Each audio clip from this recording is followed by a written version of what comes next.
Good morning friend, स्वागत है आपका आपके अपने यूट्यूब चैनल त्यागराज में। मैं संजीव कुमार एक बार फिर आपके सामने जीएस का एक बेहतरीन सा टॉपिक लेकर आया हूं और टॉपिक भी बहुत ही ज़्यादा बेहतरीन है और उसे उससे भी ज़्यादा बेहतरीन करने के लिए एक स्ट्रेटजी मैंने यूज़ की है। उस स्ट्रेटजी को आप सिर्फ 2 मिनट देकर समझें। मैं किसी भी नए टॉपिक को जब पढ़ाना चाहता हूँ तो मैं चाहता हूँ कि आपके पास एक ओल्ड नॉलेज है। ओल्ड नॉलेज मतलब पुरानी जानकारी एक है और आप उसके साथ एक नई जानकारी ऐड कर लें। इसका रिलेशन कैसे बनेगा, इसका आपस में संबंध कैसे बनेगा, वो मैं अभी आपको बता देता हूँ। और आप जितनी भी जीएस की क्लासेस करें उनमें कोशिश करें कि ओल्ड नॉलेज को न्यू नॉलेज के साथ ऐड करें। जैसे मैं आपको बताना चाहता हूँ, और वैसे भी आप ये ओल्ड नॉलेज में है तो जानते ही होंगे कि एक कर्क रेखा है यानी कि ट्रॉपिक ऑफ कैंसर, जो भारत के 8 राज्यों से होकर गुजरती है। ये एक ओल्ड नॉलेज है, इसे मैं ओल्ड नॉलेज बोल रहा हूँ।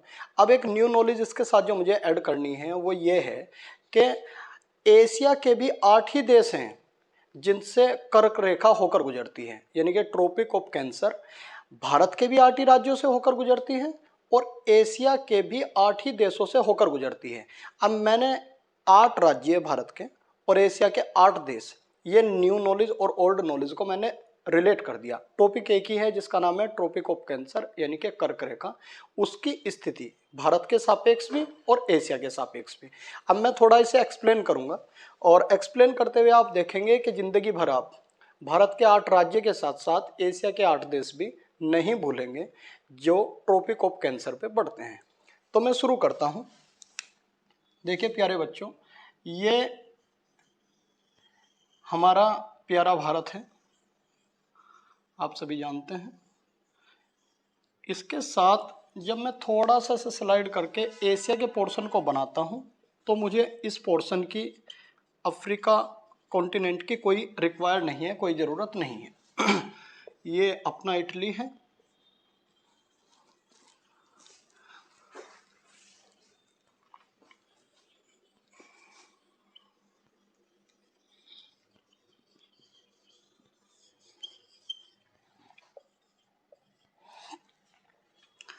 मैं सिर्फ ये चाहता हूँ कि आप सिर्फ ये जानते हो कि ये इंडिया है एशिया में, इसके अलावा आप अभी कुछ नहीं जानते तो मुझे कोई प्रॉब्लम नहीं है। लेकिन मैं शुरू इंडिया से ही करता हूँ। अगर मैं बात करता हूँ ट्रॉपिक ऑफ कैंसर की, तो ट्रॉपिक ऑफ कैंसर ऐसे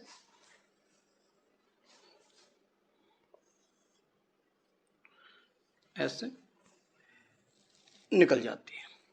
अब सबसे पहले मैं बात करता हूँ आपके ओल्ड नॉलेज की, पुरानी जानकारी जो आप जानते हैं। इसका सीक्वेंस बेटा ये है कि ये गुजरात है, ये मैं थोड़ा सा ऐसे करना चाहूँगा, ये राजस्थान है, ये एमपी है, मैं मैप के अकॉर्डिंग लिख रहा हूँ, ये छत्तीसगढ़ है,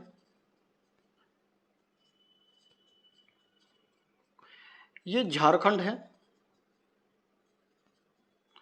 और ये वेस्ट बंगाल है।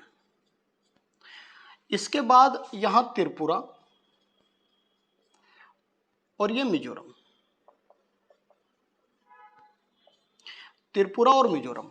अब देखिए ये आपकी ओल्ड नॉलेज थी बेटा, यानी कि गुजरात,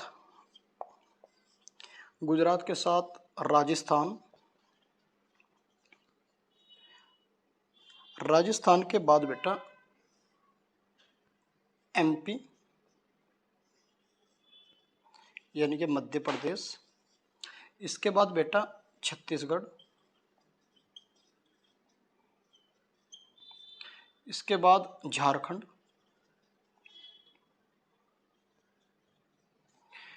और वेस्ट बंगाल। फिर नॉर्थ ईस्ट के 2 राज्य हैं हमारे जिनका नाम है Tripura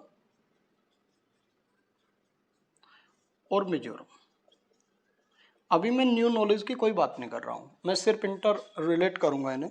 number 1, number 2, number 3, number 4, number 5, number 6, number 7। एक हमने मिस कर दिया, ये नंबर 6 है हमारा, ये नंबर 7 है और ये नंबर 8 है। अब अगर 100% बच्चे तैयारी कर रहे हैं किसी भी कॉम्पिटिटिव एग्जाम की, तो वो ये जानते हैं कि कर्क रेखा भारत के 8 राज्यों से गुजरती है। कोई रेयर ही ऐसा स्टूडेंट होगा जो नहीं जानता। लेकिन एक न्यू नॉलेज अब ऐड करते हैं, तो ये एशिया का एक कंट्री है जिसका नाम है सऊदी अरब। जिसका नाम क्या है? सऊदी अरब। साथ साथ एक और बात बता दूं, एक यहाँ इसका पोर्ट है जिसका नाम है जेद्दा। जेद्दा पोर्ट वर्ल्ड का, पोर्ट मतलब बंदरगाह, विश्व का सबसे बड़ा धार्मिक बंदरगाह है। यानी कि सबसे ज़्यादा धर्म से रिलेट अगर लोग यात्रा करते हैं तो जेद्दा बंदरगाह पर आते हैं। इसके बाद ये एक कंट्री पड़ता है जिसे हम बोलते हैं संयुक्त अरब अमीरात। बेटे इसे हम बोल देते हैं UAE। एक बात इसके बारे में थोड़ी सी बताऊं, जो UAE है इसमें 7 अमीरातें हैं, जिनमें से दुबई है। दुबई UAE की राजधानी नहीं है, एक शहर है। तो इसमें 7 अमीरातें हैं। इसके बाद ये ओमान है बेटा, ये भी ऊपर ही लिखूंगा क्योंकि ऊपर हम न्यू नॉलेज लिख रहे हैं अपनी। ये ओमान है। ओमान के बाद ये पाकिस्तान को नहीं टच करती और एकदम गुजरात से हमारे यहाँ एंटर करती है। तो फिर इसका मतलब ये है कि हमारा अपना प्यारा देश इंडिया यहाँ आया। इसके बाद ये हम अगर देखते हैं तो ये बेल्ट बांग्लादेश की है। बांग्लादेश जो 1947 से 1971 तक पूर्वी पाकिस्तान हुआ करता था, और 1971 में जब ये आज़ाद हुआ तो इसे पाकिस्तान से अलग होने के बाद बांग्लादेश कहा गया। इसके नए देश बनने में भारत की बहुत बड़ी भूमिका थी, जिसे हम जल्दी किसी टॉपिक में कंप्लीट करेंगे। बांग्लादेश, बांग्लादेश के बेटे बाद हम देखते हैं यहाँ, और ये हमारा एक कंट्री है म्यांमार। म्यांमार के बारे में भी एक छोटी सी बात करूँ तो म्यांमार भी हमारा ही हिस्सा हुआ करता था।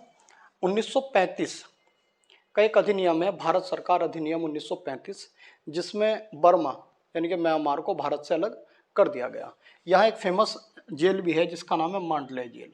मांडले जेल के बारे में भी हम चर्चा करेंगे। और इसके बाद अगर हम बात करें तो हम ये बात करते हैं बेटा कि ये कंप्लीट, फिर इसके बाद चीन है। तो यहाँ मैं चीन लिख देता हूँ। और ये सारे अगर मैं कंट्री देखता हूँ सीक्वेंस में, तो सबसे पहले सऊदी अरब मेरा है, जो सबसे पहले पश्चिम से एंट्री करती है कर्क रेखा यानी कि ट्रॉपिक ऑफ कैंसर, तो आता है सऊदी अरब, फिर UAE, फिर ओमान, फिर इंडिया, फिर बांग्लादेश, फिर म्यांमार, फिर चाइना। एक कंट्री और है, ये कंट्री समुद्र में है। जब हम यहाँ से चाइना से बाहर निकलते हैं तो ये समुद्र यानी कि प्रशांत महासागर का पार्ट आता है। इसका नाम है ताइवान। इसकी कैपिटल ताइपे है, और ताइवान का चाइना के साथ अक्सर हम न्यूज़पेपर में पढ़ते रहते हैं, विवाद रहता है। तो 8वां कंट्री जो एशिया का है जिसका नाम क्या है? ताइवान कंट्री है। अब देखिए लॉजिक क्या है, बहुत धीरे से और सहज कर आप समझे इस बात को कि हम अपनी ओल्ड नॉलेज को हम अपनी न्यू नॉलेज के साथ क्या कर रहे हैं? ऐड कर रहे हैं। ये इंटर रिलेट करना है आपको। मैं इसका एक छोटा सा एग्जांपल देता हूँ। मान लीजिए इस समय भारत के मुख्य निर्वाचन आयुक्त जो हैं वो राजीव कुमार हैं। आई थिंक 25वें भारत के मुख्य निर्वाचन आयुक्त जो हैं वो राजीव कुमार हैं। और आप जानते हैं कि आपके गांव में कोई राजीव है, तो आप क्या करें कि आप अपने माइंड में उस आपके गांव के राजीव वाले लड़के के साथ इंटर रिलेट कर दे एक नया डाटा कि जो हमारे गांव में राजीव नाम का कोई व्यक्ति है, उसी नाम से कोई इस समय मुख्य निर्वाचन आयुक्त है। तो ये क्या हुआ कि ये हुआ एक ओल्ड नॉलेज और एक न्यू नॉलेज का रिलेशन। जब आप ओल्ड और न्यू को ऐड करते हैं तो इससे क्या होता है, आपको वो चीज़ें दोबारा याद ही नहीं करनी। आप मानते हैं, अगर आप अभी ये रियलाइज़ करें कि राजीव कौन है, तो निश्चित तौर पर आप ये देखेंगे कि ज़िंदगी भर के लिए आपको ये याद होगा कि 2023 में मुख्य निर्वाचन आयुक्त जो थे हमारे वो राजीव कुमार थे। यही बात मैं कहना चाह रहा हूँ कि आप ये जानते हैं, मुझे बहुत अच्छे से पता है कि आप ये जानते हैं, क्योंकि ये बहुत ज़्यादा एग्जाम में आता है। एग्ज़ाम का स्टेप जो है बढ़ता जा रहा है, हम देख रहे हैं उसका लेवल बढ़ता जा रहा है। तो एक कदम और हमने चल दिया और हमने ये देख लिया आज कि एशिया के भी 8 ही देश हैं जो ट्रॉपिक ऑफ कैंसर यानी कि कर्क रेखा पर पड़ते हैं। हालांकि कर्क रेखा को भी मुझे एक्सप्लेन करना है, लेकिन मैं जल्दी किसी बेहतरीन से टॉपिक पर कर्क रेखा के बारे में बात करूंगा। और कर्क रेखा या मकर रेखा या जितनी भी अक्षांश रेखाएं हैं वो किस प्रकार हमारे ऋतुओं को बदलती हैं, क्योंकि ऋतुओं के लिए अगर जानी जाती हैं तो वो अक्षांश रेखाएं हैं, और समय के लिए अगर जानी जाती है तो वो देशांतर रेखाएं हैं। ये मैं समझाऊंगा आपके माइंड में, मैं एक तरह से छाप दूंगा इन चीज़ों को। तो आज हमने बात कर ली ट्रॉपिक ऑफ कैंसर, ये नाम हमेशा याद रखें। अच्छा, कुछ बच्चे ऐसे भी हैं जिन्हें चाहिए ट्रिक, कि कोई ट्रिक बताओ सर। ट्रिक के बारे में अगर हम बात करें तो देखो क्या होता है कि हमें लगता है कि जब पश्चिम से एंट्री करती है तो कहीं ऐसा ना हो कि राजस्थान पहले पड़ता हो, क्योंकि हम मानते हैं कि पाकिस्तान के बराबर में राजस्थान ज़्यादा लगता है।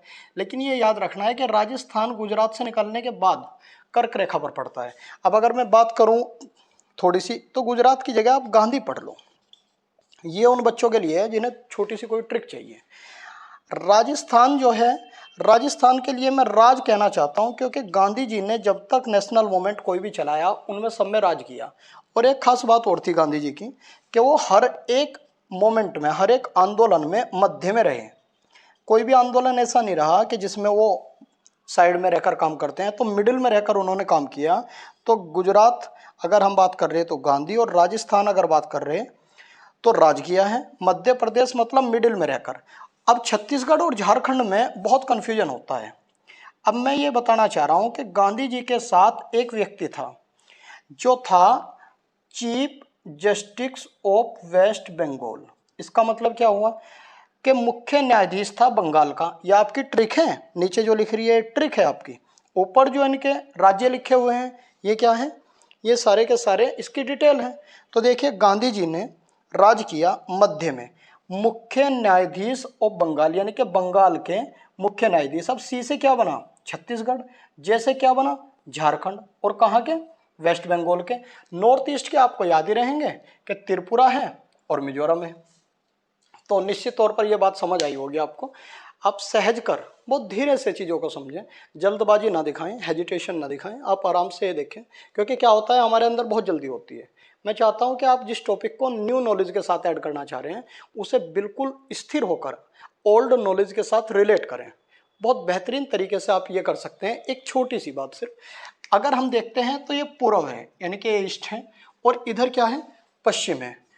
तो मैं एक क्वेश्चन और आपके सामने ये दिखाना चाहता हूं कि वो हो सकता है कि भारत के राज्यों को पश्चिम से पूर्व में लगवाए या पूर्व से पश्चिम में। तो ये आपकी जिम्मेदारी है कि किस प्रकार, किस तरीके से आप इन्हें वेस्ट से ईस्ट के में याद रखेंगे और ईस्ट से वेस्ट में। ऐसे ही आपको एशिया के भी 8 ये कंट्री जो ऊपर लिखे हुए हैं वो ईस्ट से वेस्ट और वेस्ट से ईस्ट में याद रखेंगे। यही आज की क्लास थी, यही ओल्ड नॉलेज और न्यू नॉलेज का डाटा था। Thank you so much.